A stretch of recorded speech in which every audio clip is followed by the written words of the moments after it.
அனைவருக்கும் வணக்கம். 10ஆம் வகுப்பு தமிழ் இலக்கண பகுதி பார்த்துட்ருக்கோம். இன்றைய வகுப்பில் இயல் 2 தொகைநிலை தொடர் ஒரே பகுதியாக நம்ம பார்க்க போகிறோம். தொகைநிலை தொடர்கள்.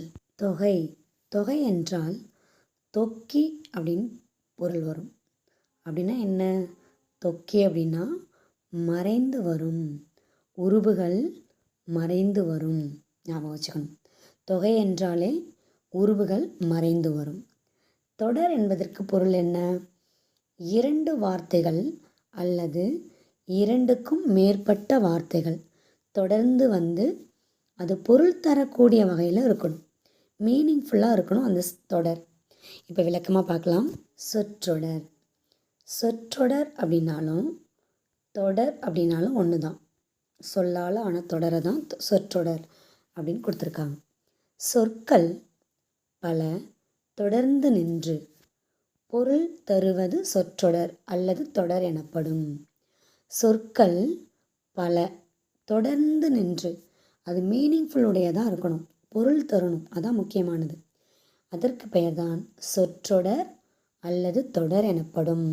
உதாரணத்துக்கு இங்கே 2 சென்டென்ஸ் கொடுத்துருக்காங்க பாருங்கள். ஒன்று, நீர் பருகினான். 2 வார்த்தை, 2 சொற்கள் வந்திருக்கு. சரிங்களா? நீர் பருகினான், இது ஒரு தொடர். வெண்சங்கு ஊதினான், 2 வார்த்தைகள் அமைந்திருக்கு, இதுவும் ஒரு தொடர் தான். இதற்கு பெயர் தான் சொற்றொடர். இந்த மாதிரி சொற்கள் தொடர்ந்து வந்து பொருள் தரும் வகையில் இருக்கணும், அதுதான் சொற்றொடர்.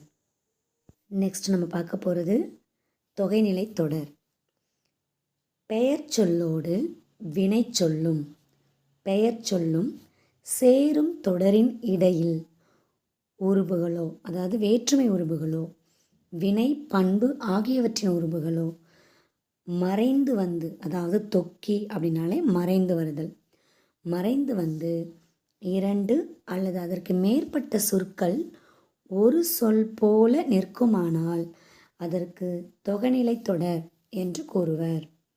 இப்போ கவனிங்க, என்ன சொல்ல வராங்கன்னா, இப்போ உதாரணத்துக்குங்க பாருங்கள். பெயர் சொல் அதோட ஒரு வினைச்சொல் சேருது.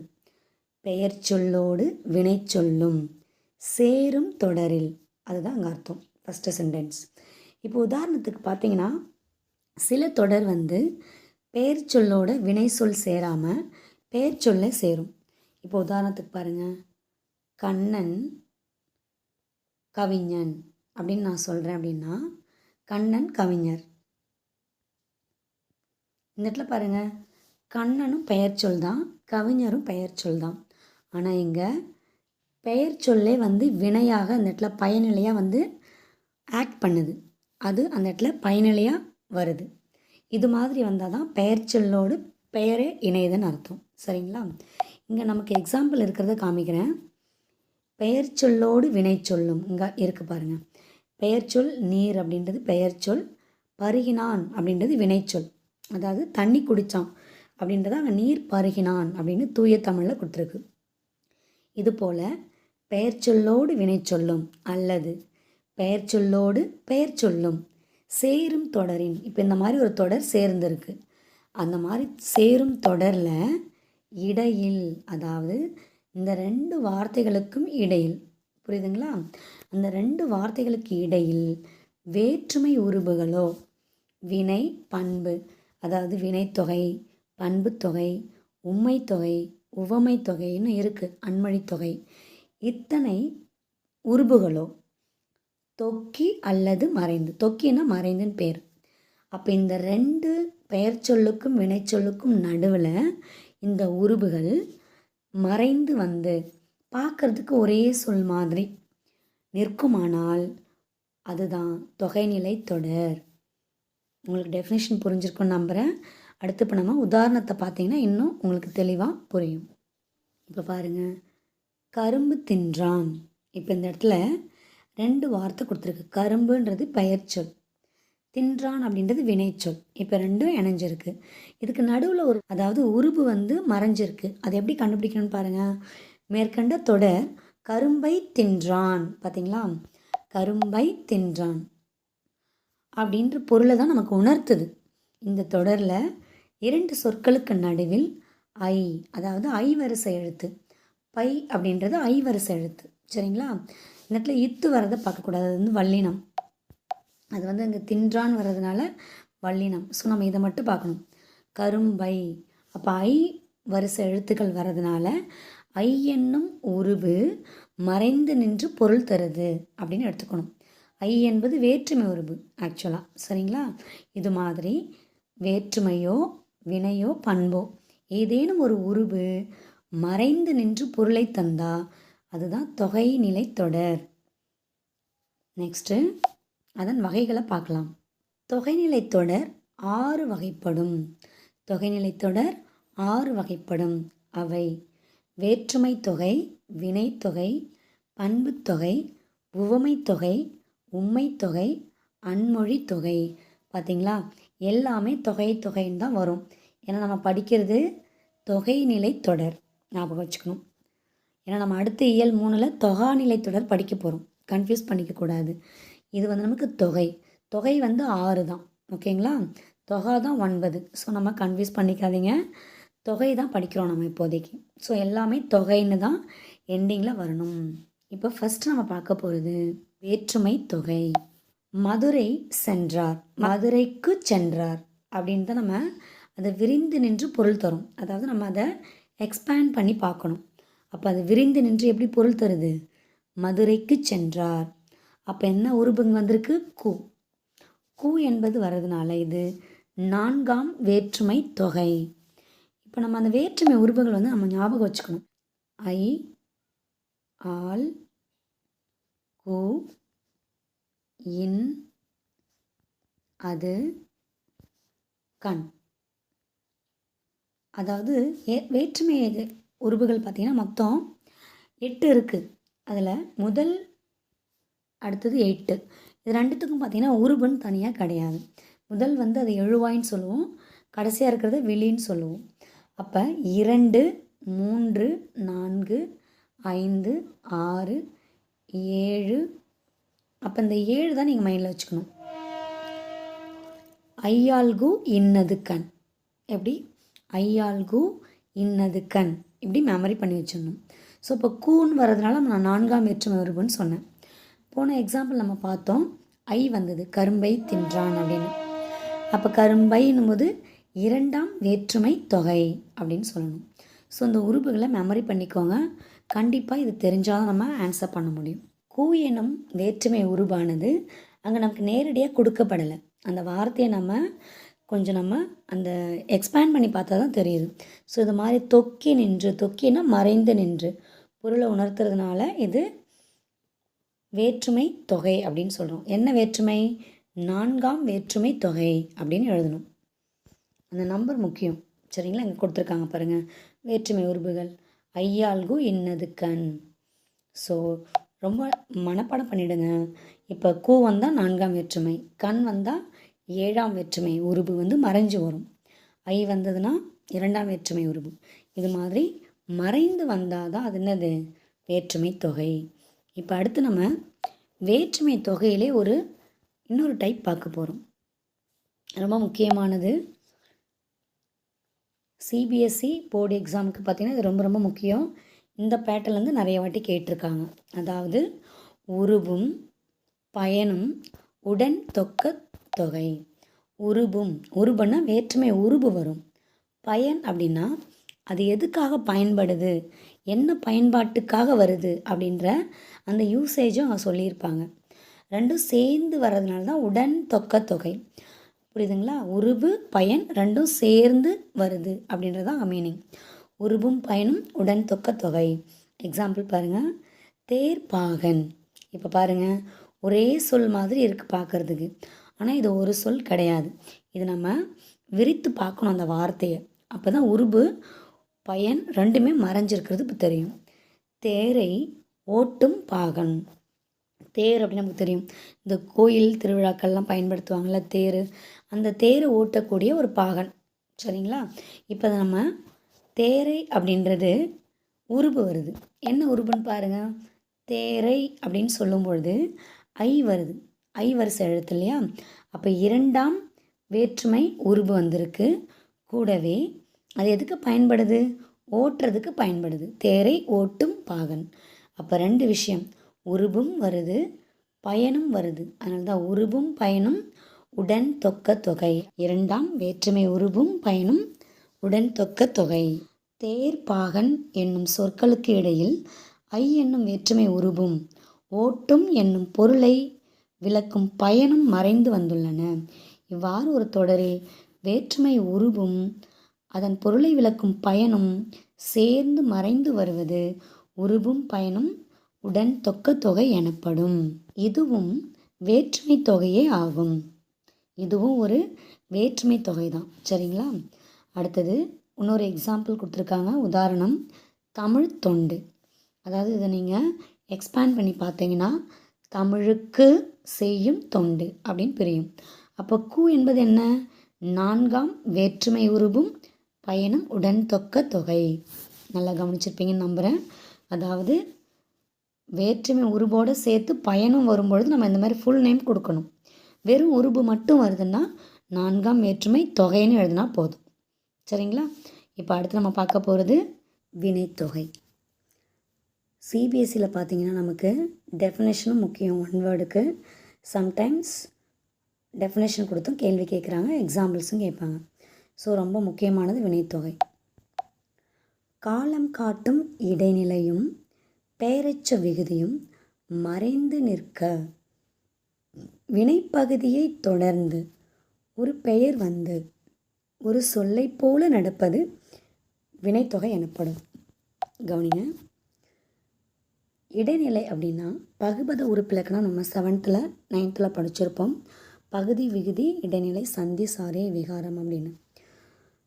காலத்தை காட்டக்கூடிய உருபுகளோ எழுத்துக்களோ மறைந்து வரும், அதுதான் இடைநிலை. ஓகேங்களா? அப்போ இடைநிலை என்பது காலத்தை காட்டக்கூடியதாக இருக்கும். நிகழ்காலமோ எதிர்காலமோ இறந்த காலமோ காட்டக்கூடியதாக இருக்கும். அடுத்தது பெயரெச்ச விகுதி. இந்த ரெண்டுமே பார்த்திங்கன்னா மறைந்து வரும். நமக்கு தொகையினாலே மறைந்து வரும் தான்.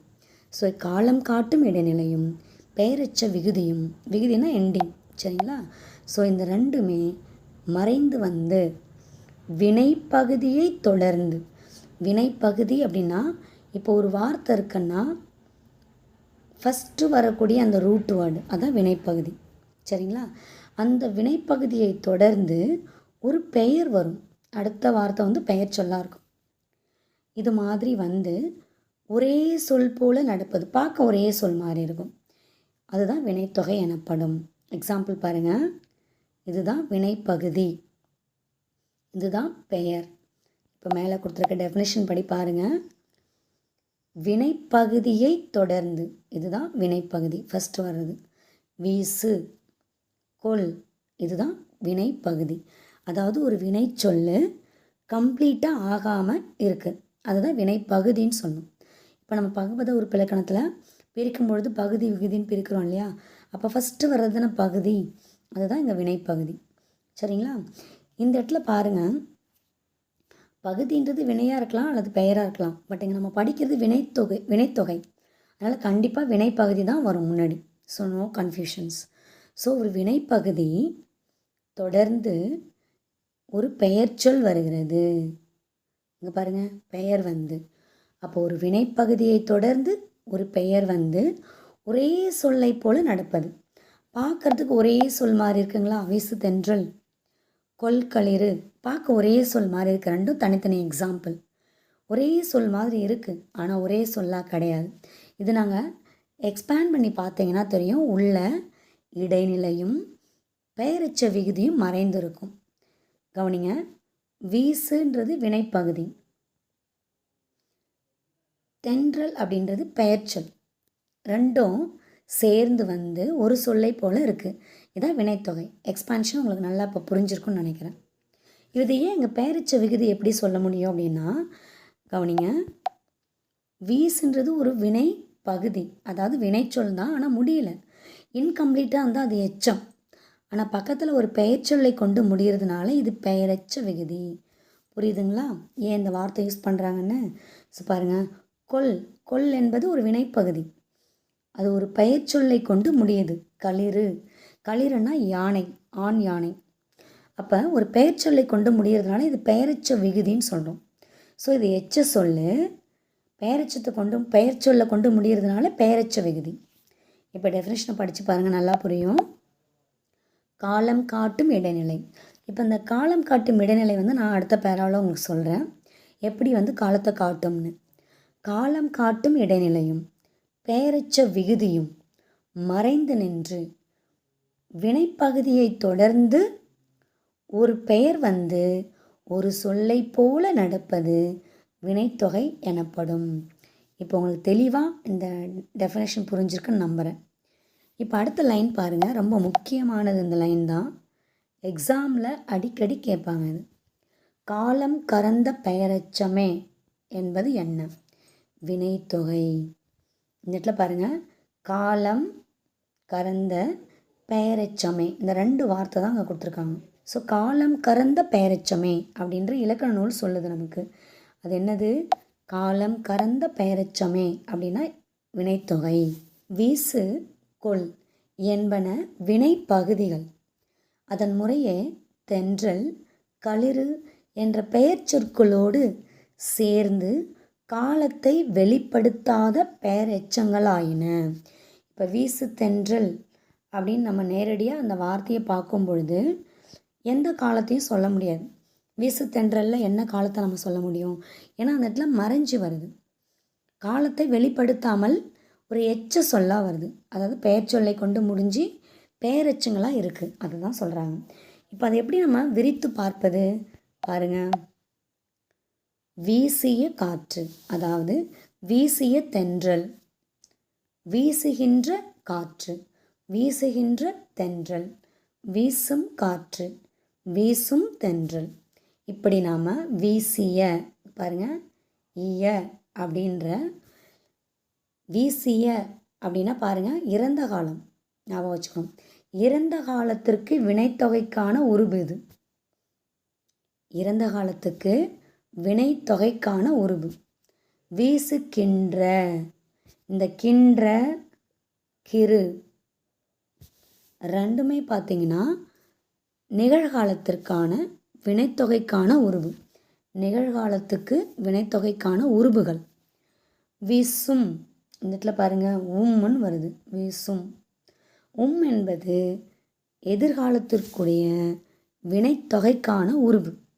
ஸோ இந்த மாதிரி 3 காலத்தையும் காட்டக்கூடிய உருபுகள் மறைந்து வருது. அதான் இடைநிலை இந்த இடத்துல சொல்கிறது. ஏன்னா இப்போ இந்த வார்த்தைக்கு நடுவில் வரதுனால இந்த இடத்துல இடைநிலை பயன்படுத்துகிறோம். ஸோ 3 காலத்தையும் குறிக்கக்கூடிய இடைநிலையானது மறைந்து நடுவில் வர்றது. 2வது எச்சமும் மறைந்து வருது. சரிங்களா? வீசிய காற்று, வீசுகின்ற காற்று, வீசும் பாருங்கள், வீசிய காற்று, வீசுகின்ற காற்று, வீசும். இந்த 3மே பார்த்தீங்கன்னா பெயரெச்சங்களுக்கான உருவு. ஞாபகம் வச்சுக்கோங்க. ஆன்னு முடிஞ்சாலே பெயரெச்சம், உம்முன்னு முடிஞ்சாலும் பெயரெச்சம் தான். அதாவது ஊன்னு முடிஞ்சால் வினையச்சம், அதுவே உம்முன்னு முடிஞ்சால் பெயரெச்சம், மறக்கக்கூடாது. ஸோ இது மாதிரி 3 காலத்தையும் பெயரெச்சத்துக்கான உருபுகளையும் அது மறைத்து வருது. அதனால தான் இது என்னது? வினைத்தொகை. அடுத்த எக்ஸாம்பிள் பாருங்கள். கொன்ற களிறு, கொள்கின்ற களிறு, கொல்லும் களிறு. அதே மாதிரி தான் கொன்ற எச்சமும் வருது, கொன்ற பார்த்திங்கன்னா இது என்னது? இறந்த காலத்தை குறிக்குது. கொள்கின்ற நிகழ்காலம், அதாவது ப்ரெசன்ட் டென்ஸு, கூடவே எச்சமும் வருது, பெயரெச்சம் தான். கொல்லும் உம்முன்னு வந்தாலே பெயரெச்சம், கொல்லும்ன்றது ஃப்யூச்சர் டென்ஸு, எதிர்காலத்தை குறிக்குது. இந்த மாதிரி 3 காலத்துக்கும் பொருந்தும்படி விரிந்து பொருள் தருகின்றன. காலம் காட்டும் இடைநிலைகள் இப்பெயரெச்சங்களில் தொக்கி வருகின்றன. அதாவது என்னது? மறைந்து வருகின்றன. தொக்கினா மறைந்து. இதனால தான் இது வினைத்தொகை எனப்படும். ஞாபகம் வச்சுக்கோங்க. இது கூட டெஃபினேஷனில் கேட்டிருக்காங்க ஒரு முறை.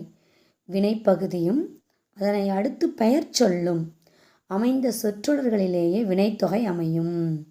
வினைப்பகுதி வீசு, இதான் வினைப்பகுதி. அடுத்துன்னா வரும் பெயர் சொல் வரும் கண்டிப்பாக ஒன்று, தென்றல். இது போல் அமைந்த சொற்றொடர்கள் தான் வினைத்தொகை வரும். சொற்றொடர் புரியுதுங்களா? வினைப்பகுதியும் அடுத்து பெயர் சொல்லணும்னா கண்டிப்பாக வந்ததுன்னா அது வினைத்தொகை அப்படின்னு சொல்கிறாங்க. பண்புத்தொகை இதுவும் ரொம்ப முக்கியமானது. டெஃபினேஷனும் முக்கியம், எக்ஸாம்பிள்ஸும் முக்கியம். கவனிங்க. நிறம், வடிவம், சுவை, அளவு முதலானவற்றை உணர்த்தும் பண்பு பெயருக்கும் அது தழுவி நிற்கும் பெயர் சொல்லுக்கும் இடையில் மை என்னும் பண்பு விகுதியும் ஆகிய ஆன எனப்படுகின்ற பண்பு உருபுகளும் மறைந்து வரும். முக்கியமானது பார்த்துக்கோங்க. ஃபஸ்ட்டு நிறம், வடிவம், சுவை, அளவு இதை பற்றின ஒரு ஐடியாஸ் நமக்கு ஞாபகம் இருக்கணும். நம்ம பண்பு பெயர் லோயல் கிளாஸில் படிச்சிருப்போம். பெயர் சொல் பார்த்திங்கன்னா பண்பு பெயர், குணப்பெயர், சினப்பெயர், தொழிற்பெயர், இந்த மாதிரி நிறைய 6 வகை இருக்குது. அதில் பண்பு பெயர் அப்படின்னாலும் என்னது? ஆக்சுவலாக இந்த நிறம், இப்போ மஞ்சள் நிறத்தை குறிக்கக்கூடிய ஒரு பெயர் சொல் வருது அப்படின்னா அது நிறம். மஞ்சள் கிழங்குன்னு வச்சுக்கோங்களேன், அது மாதிரி. வடிவம், இப்போ வட்டமான தொட்டி, வட்டத்தொட்டி, சதுரம், சதுரமுகம், இது மாதிரி வடிவத்தை பேஸ் பண்ணி வரக்கூடிய வார்த்தைகள். சுவை, சுவைன்றது அறுசுவை. இப்போ இன்மொழி, இப்போ இன்மொழின்னா இனிமை கூட்டல் மொழி, அப்போ இனிமையான சொல், இன்சொல், அந்த மாதிரி சுவையை சேர்ந்து வரக்கூடியதாக இருக்கலாம். அளவு, அளவுன்றது நமக்கு தெரியும். இப்போ ஏதேனும் இப்போ நீட்டல் அளவு, இந்த மாதிரி ஏதாவது ஒன்று அளவு பெயர்களில் வருது. இப்போ நம்ம எக்ஸாம்பிள் வரும்போது பார்க்கலாம். ஸோ இது மாதிரி நிறம், வடிவம், சுவை, அளவு இதை பொறுத்து ஏதாவது ஒரு பண்பு பெயர்களை பொறுத்து வருது அப்படின்னாலே அது கண்டிப்பாக பண்பு தொகையாக இருக்கும். சரிங்களா? அடுத்தது அந்த வார்த்தைக்கு நடுவில் என்ன உருபு இருக்குன்னு பாருங்கள். ஆகிய, ஆன போன்ற பண்பு உருபுகள் மறைந்து தான் வரும். அது மட்டும் இல்லை, அந்த வார்த்தையை நம்ம விரித்து பார்த்தா மை எனும் பண்பு விகுதியும் மறைந்து வரும். இப்போ உதாரணத்துக்கு பாருங்கள். இப்போ இன்மொழி அப்படின்னு வச்சுக்கோங்களேன். இன்மொழின்னா எப்படி பிரிக்கலாம்? 2 விதமாக பிரிக்கலாம். இனிமை, அதாவது இன்மொழி எப்படி பிரிக்கலாம் அப்படின்னா இனிமை கூட்டல் மொழி அப்படின்னு பிரிக்கலாம். மொழி அப்படி இல்லைன்னா இனிமையான மொழி அப்படின்னு பிரிக்கலாம். 2 விதமாகவும் பிரிக்கலாம், ஒன்றும் தப்பு இல்லை. இனிமையான மொழி, இதில் பாருங்கள், இனிமை அப்படின்னும் போது மை, அப்போ அந்த பண்பு விகுதி அதுதான். விகுதினா எண்டிங்கில் வரக்கூடிய எழுத்தாக இருக்கலாம், உருபாக இருக்கலாம். சரிங்களா? அப்போ பண்பு விகுதி மை வருது. இல்லைன்னா இனிமையான, யானை அப்படின்னும் போது அது என்னது? ஆன. யானைன்றது ஆனன்னு நம்ம எடுக்கணும். யா ந அப்படின்னு நம்ம அங்கே பிரித்தோம். ஏன்றது ஆ சவுண்டு தான். சரிங்களா? அப்போ ஆன அப்படின்ற பண்பு உருபு மறைஞ்சு வருது, இனிமையான. அதுமாரி ஆகிய அப்படின்ற உருபும் மறைஞ்சு வரும். மை அப்படின்ற பண்பு விகுதியும் மறைஞ்சு வரும். இந்த 3 ஞாபகம் வச்சுக்கோங்க. எக்ஸாம்பிள் தெளிவாக ஞாபகம் வச்சுக்கணும். பண்பு தொகைக்கான உருபு எதுன்னு கேட்டால் ஆகிய, ஆனதான், மை கிடையாது. புரியுதுங்களா? உருபுன்னு கேட்டால் இது 2 தான். மை என்பது பண்பு விகுதி, மறக்கக்கூடாது. 2த்தையும் கன்ஃபியூஸ் பண்ணிக்கூடாது. உருபு வேறு, விகுதி வேறு. விகுதின்னா அந்த வார்த்தையில் எண்டிங்கில் வரக்கூடிய அந்த எழுத்து. உருபுன்றது இப்போ பண்பு தொகைக்காகவே உருபு மறைஞ்சு வருது இல்லையா, அதுதான் அது. ஸோ 2மே பார்த்திங்கன்னா மறைந்து தான் வரும். ஏன்னா அது பண்பு தொகைன்னு சொல்கிறோம். தொகையினாலே மறைஞ்சு வரும். இப்போ எக்ஸாம்பிள்ஸ் பாருங்கள்.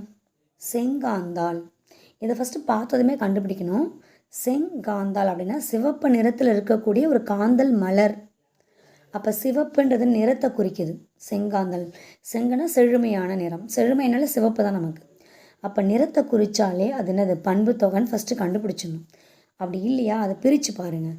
செம்மையாகிய காந்தல், அப்போ செம்மையாகிய, ஆகிய அப்படின்ற உருபு மறைஞ்சு வந்திருக்கு. அடுத்து வட்டத்தொட்டி, இது ஷேப்பு, வடிவத்தை குறித்து வந்திருக்கு. அதனால் இது பண்பு தொகைன்னு சொல்லிடலாம். அப்படி இல்லைன்னா பிரித்து பாருங்கள். வட்டமான தொட்டி, ஆன அப்படின்ற உருவு மறைஞ்சு வருது. இன்மொழி, இனிமையான மொழி, பார்த்திங்களா? இனிமையான, ஆன உருவு மறைஞ்சு வருது. ஸோ மை விகுதியும் வரும் நம்ம பிரித்தா. இது மாதிரி மை பண்பு விகுதியோ ஆன, ஆகிய போன்ற உருபுகளோ மறைந்து வந்தால் அது பண்பு தொகை. அடுத்து இரு பெயரொட்டு பண்பு தொகை, இது ரொம்ப முக்கியமானது. அடிக்கடி எக்ஸாமில் கேட்குறாங்க. போன 2024லையும் கேட்டிருக்காங்க. கொஷின் டிஸ்கஷன் போது நான் கண்டிப்பாக அதை எக்ஸாம்பிள்ஸ் காமிக்கிறேன். இப்போ பாருங்கள், இரு பெயரட்டு பண்புத்தொகை அது என்னது? பேரிலே நம்ம சொல்லிடலாம். 2 பெயர்கள் ஒட்டி வரும். புரியுதுங்களா? 2 பெயர்கள் ஒட்டி வரும். அந்த 2 பெயர்களும் பார்த்திங்கன்னா ஒரே பெயரை தான் குறிக்கிற மாதிரி இருக்கும். பாருங்கள், சிறப்பு பெயர் முன்னும் பொது பெயர் பின்னும். அதாவது இப்போ ஒரு சொல் இருக்குது, அந்த சொல்லில் நம்ம கட் பண்ணிங்கன்னா முதல் வார்த்தை சிறப்பு பெயராக இருக்கும், 2வது வார்த்தை பொது பெயராக இருக்கும். புரியுதுங்களா?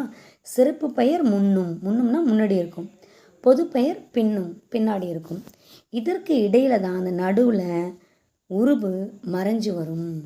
ஓகே, சிறப்பு பெயர் முன்னும் பொது பெயர் பின்னும் நின்று இடையில் ஆகிய எனும் பண்பு உருபு தொக்கி வருவது இரு பெயரட்டு பண்பு தொகையாகும். அதிகபட்சம் ஆகிய தான் வரும் இரு பெயரட்டு பண்பு தொகையில். ஸோ இரு பெயரட்டு பண்பு தொகைக்கு உருபு என்னன்னு கேட்டால் ஆகிய மட்டும்தான் சொல்லணும். பண்பு தொகைன்னு கேட்டால் ஆகிய ஆன, இரு பெயரட்டுன்னு வந்துட்டாலே ஆகிய. இப்போ எக்ஸாம்பிள் பாருங்கள், மார்கழி திங்கள். மார்கழி திங்கள்னால் மார்கழி மாதம் அப்படின்னு அர்த்தம். திங்கள்னால் அந்த இடத்துல கிழமை கிடையாது, மாதம். மார்கழி திங்கள். இப்போ பாருங்கள், மார்கழின்றது மாதத்தில் ஒரு சிறப்பு பெயர், அதாவது 12 மாதத்தில் 1 மார்கழி. திங்கள் அப்படின்றது மாதம்னு சொன்னேன். மாதம்னா என்ன? Common name. நல்லா புரிஞ்சுக்கோங்க. பொது பெயர்னா காமன் நேம், சிறப்பு பெயர் அப்படின்னாக்கா ஸ்பெஷல் நேம். ஸோ அப்போ ஒரு காமன் நேம் மாதம், மாதத்தில் 12 மாதம் இருக்குது, அதில் ஒரு மாதத்தை ஸ்பெசிஃபிக்காக அங்கே கொடுத்துட்டாங்க. அப்போ இது சிறப்பு பெயர். புரியுதுங்களா? அப்போ சிறப்பு பெயர் முன்னாடியும் அந்த காமனாக இருக்க பொது பெயர் அடுத்து பின்னாடியும் வருது. அப்போ மார்கழி திங்கள் அப்படின்றது இரு பெயரட்டு பண்புத்தொகை. இது புரிஞ்சிருக்குன்னு நினைக்கிறேன். சிறப்பு பெயர் பொது பெயர் ரெண்டும் சேர்ந்து வருது. இதுக்கு நடுவில் தான் உருபு ஆகிய. அதை எப்படி நம்ம பிரித்து சொன்னோம்? மார்கழி ஆகிய திங்கள், மார்கழி ஆகிய மாதம். புரியுதுங்களா? இப்படி வர்றதுனால தான் இது இரு பெயரட்டு பண்புத்தொகை. அடுத்த எக்ஸாம்பிள் பாருங்கள், சாறை. சாறை என்பது பாம்பில் ஒரு டைப்பு. இப்போ நல்ல பாம்பு, சாறை பாம்பு, தண்ணி பாம்பு இப்படிலாம் சொல்லுவோம். அதில் பாருங்கள், பாம்புன்றது காமன் நேமு, பொது பெயர். அப்போ இந்த காமன் நேமு இது ஸ்பெஷல் நேம். அப்போ ஒரு சிறப்பு பெயர் பொது பெயரோடு சேர்ந்து வருது இல்லையா? இதுதான் இரு பெயரட்டு பண்புத்தொகை. நடுவில் சாறை ஆகிய பாம்பு அப்படின்ற உருவு மறைஞ்சிருக்கு. திங்கள், பாம்பு ஆகிய பொது பெயர்களுக்கு முன்பு மார்கழி சாறை எனும் சிறப்பு பெயர்கள் மார்கழி ஆகிய திங்கள், சாறை ஆகிய பாம்பு என்று இரு பெயரொட்டாக வந்துள்ளன. எனவே இது இரு பெயரட்டு பண்பு தொகை ஆகும். அடுத்து உவமை தொகை. உவமைக்கும் பொருளுக்கும், பொருளுக்கு உவமேயம் சொல்லுவாங்க. உவமைக்கு இன்னொரு பேர் உவமானம். சரிங்களா? உவமானம், உவமை அல்லது உவமானம், பொருள் அல்லது உவமேயம். ஞாபகம் வச்சுக்கோங்க, ரெண்டுத்துக்கும் 2 நேம்ஸ் இருக்குது. உவமைக்கும் பொருளுக்கும் இடையில் பாருங்கள் 2 வார்த்தை இருக்குது. ஃபஸ்ட்டு வார்த்தை கண்டிப்பாக உவமையாக இருக்கணும், 2வது வார்த்தை உவமேயமாக இருக்கும், அதாவது பொருள். இந்த ரெண்டுத்துக்கு நடுவில் உவம உருபு மறைந்து வருவது, இங்கே மறைஞ்சு வரும். நம்ம அதை விரித்து பார்த்தா தான் தெரியும். மறைந்து வருவது உவமை தொகை எனப்படும். அதாவது உவமைக்கும் பொருளுக்கும் இடையில் உவம உருபு மறைந்து வரும், உவமை தொகை எனப்படும். மலர் கை. இப்போ இதை பிரித்து பாருங்கள்.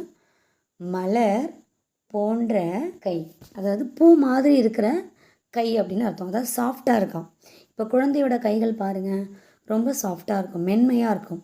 அந்த மென்மைக்காக இங்கே மலரோடு ஒப்பிடுறாங்க. சரிங்களா? மலர் போன்ற கை. அப்போ மலர் என்பது தான் என்னதுங்க? உவமை. கை என்பது உவமேயம், அதாவது உவமைக்க பயன்படும் பொருள், அதான் உவமேயம். இதுக்கு நடுவில் போன்ற என உவம உருபு மறைந்து வருது. இப்போ மலர்கை என்பது உவமை தொகை. நெக்ஸ்ட்டு உம்மை தொகை.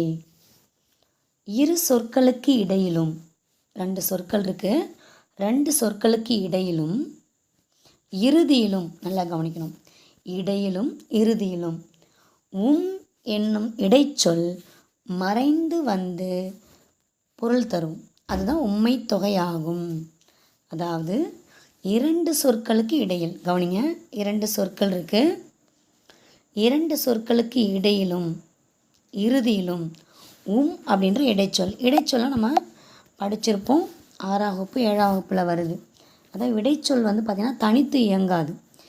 ஏதேனும் வார்த்தைகளில் பெயர்ச்சொல்லிலோ வினைச்சொல்லிலோ சேர்ந்து தான் வரும். அப்படி சேர்ந்து வந்து தான் அது பொருள் கொடுக்கும், தனித்து இயங்காது. இங்கே என்பது இடைச்சொல். அந்த இடைச்சொல்லானது 2 சொற்களுக்கு நடுவிலும் இறுதியிலும் மறைந்து வரும். அப்படி வந்தால் உம்மை தொகை எனப்படும். எக்ஸாம்பிள் பாருங்கள். அண்ணன் தம்பி, தாய் சேய். இங்கே எப்படி சொல்லணும்? அண்ணனும் தம்பியும் தாயும் சேயும். சேய்னா குழந்தைன்னு அர்த்தம். சேய்னா என்னது? குழந்தை. அம்மாவும் குழந்தையும், அதான் தாய் சேய் அப்படின்னு அர்த்தம். ஸோ அண்ணனும் தம்பியும் தாயும் சேயும் அப்படி வர்றது தான் மறைஞ்சு வருதாங்க. நம்ம விரித்து பார்த்தா தான் தெரியும். இப்படி மறைந்து வர்றதுனால அது உம்மை தொகை. இந்த இடத்துல முக்கியமாக பார்க்க வேண்டியது எக்ஸாம்பிளோட இந்த டெஃபினேஷன் தான் பார்க்கணும். ஏன்னா அடிக்கடி எக்ஸாமில் இந்த டெஃபினேஷன் கொடுத்து கேட்குறாங்க. எப்படி கேட்குறாங்கன்னா, எண்ணல், எடுத்தல், முகத்தல், நீட்டல் என்னும் 4 அளவு பெயர்களை தொடர்ந்து வரும். அண்ணனும் தம்பியும் தாயும் சேயும் என விரிந்து பொருளை உணர்த்துகின்றன. பாருங்கள், அண்ணனும் தம்பியும் தாயும் சேயும். அப்போ என்ன? உருபு மறைஞ்சு வருது. இது வந்து இடைச்சொல்லுக்கான உருபு. சரிங்களா? இடைச்சொல் உருபு மறைந்து வரும், ஞாபகம் வச்சுக்கணும். அடுத்தது அன்மொழி தொகை. அன்மொழி வந்து ரொம்ப வித்தியாசமானது. இந்த டெஃபினேஷனும் ஞாபகம் வச்சுக்கணும். அதாவது நம்ம ஏற்கனவே படிச்சிருக்கோம் இல்லையா? வேற்றுமை தொகை, வினைத்தொகை, பண்பு தொகை, உவமை தொகை, உம்மை தொகை. இந்த 5 தொகைநிலை தொடர்களுக்கும் உருபுகளுக்கும் அதை அல்லாத, அது மட்டுமல்ல, அவை அல்லாத வேறு சொற்களும், அதாவது ஏற்கனவே நம்ம படித்த அந்த 5 உருபுகளும் அவை அல்லாத வேறு சொற்களும் மறைந்து நின்று பொருள் தருவது தான் அன்மொழி. ஸோ டெஃபினேஷன் ஞாபகம் வச்சுக்கோங்க. ஏற்கனவே படித்தா 5ம் ஞாபகம் வச்சுக்கணும். அப்போ வேற்றுமை, வினை, பண்பு, உவமை, உம்மை ஆகிய தொகைநிலை தொடர்களின் உருபுகளும் அவை அல்லாத வேறு சொற்களும் மறைந்து நின்று பொருள் தருவது என்ன அப்படின்னு கேட்பாங்க. அன்மொழி தொகை. எக்ஸாம்பிள் பாருங்கள். சிவப்பு சட்டை பேசினார். சிவப்பு சட்டை பேசினார். இந்த இடத்துல பாருங்கள், சிவப்பு சட்டை பேசினார்னா சிவப்பு சட்டையாக பேசுச்சு? சிவப்பு சட்டை அணிந்திருந்தவர் தான் பேசினார். முறுக்கு மீசை வந்தார். அப்போ என்னது? முறுக்கு மீசையுடைய ஒரு மனிதர் வந்திருக்கிறார். இவற்றில் சிவப்பு சட்டை அணிந்தவர் பேசினார் என்றும் முறுக்கு மீசை உடையவர் வந்தார் என்றும் தொகைநிலை தொடர் அல்லாத வேறு சொற்கள் மறைந்து வந்து பொருள் தருகிறது. இப்போ நம்ம ஏற்கனவே பார்த்த அந்த 5ல் இது வரலை. இந்த மாதிரி லாங் சென்டென்ஸ் வந்தாலே இது அன்மொழின்னு நம்ம ஞாபகம் வச்சுக்கலாம். இதுதான் சிம்பிளான ஒரு ஞாபகம் வச்சுக்கிறதுக்கான ஒரு க்ளூ. தொகைநிலை தொடர் 6 வகைப்படும். வேற்றுமை தொகை, வினைத்தொகை, பண்புத்தொகை, உவமை தொகை, உம்மை தொகை, அன்மொழி தொகை. Thank you for watching and learning.